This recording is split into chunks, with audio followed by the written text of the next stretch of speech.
बिस्मिल्लाहिर्रहमानिर्रहीम خوږو اوریدونکو مشرانو او کشرانو السلام علیکم ورحمت الله وبرکاتہ دوستانو لور دیر تلاش نه ډیره زیاته افسوسناک او دردناک واقعه را مخته شوې ده رور خپل خور ډیره زیاته بې دردۍ سره قتل کړی ده ولې قتل کړی ده واجه سم ګناي څه کړی و دوستانو د باره کې ټول معلومات په دې ویډیو کې شریکم او کتا ټول معلوماتو باندې ځان خبرول غواړي مونږ ویډیو ځان تر اخره پورې وګورئ او چې کوم ملګری مونږ په چینل باندې نوی دي هغه د مونږ چینل مخه ځان سبسکرایب کی ټلې نشان دی وي تاکي موږ راتلونکي معلوماتي ویډیو هغه ته په اسانۍ سره ملاوي شي دوستانو دا واقعه د لور دیر تلاش ته چې رور خپل خور ډیر زیاتې بې دردۍ سره قتل کا د قتل وجه سوا چې هغه جنې ته د کور نه یوه رشته راغلی وه چې هغې رشتې نه چې کله هغه انکار وکړو نو ضرور را پاڅېدلو چې تا دومره جرات څنګه وشلو چې ماما کور نه رشته راغله او تا انکار وکړو تا چې تا الګ خوښ دی هغې ورته ډېر وی چې ما څوک خوښ نه دي خو زه ماما زوی سره واده کول نه غواړم تاسو ما رښتا چې کوم ځای کې هم کوئ ما ته منظوره ده خو زه ماما زوی سره واده نه کول غواړم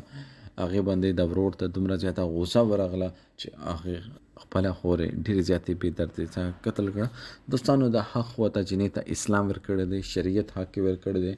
زه د خپل علماء کرام نه چې هغوی په منبر باندې دې خبرې تفصیل ورکړي چې د جنې ته اسلام کوم کوم حقوق ورکړي دي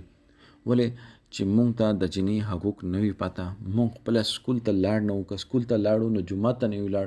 علماء کرام سره مونږ چې ته نه یو ناست که مونږ هر یوې مسلې کې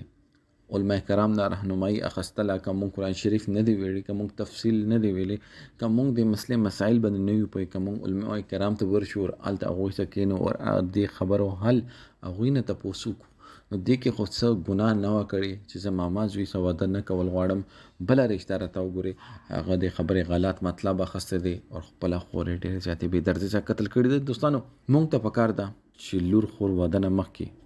لور خور د مرضۍ تپوس خامخا وکړو چې دا جنې د رشتې باندې رضامند ده که نه ده رضامند او که هغه نه وي رضامند نو خدا را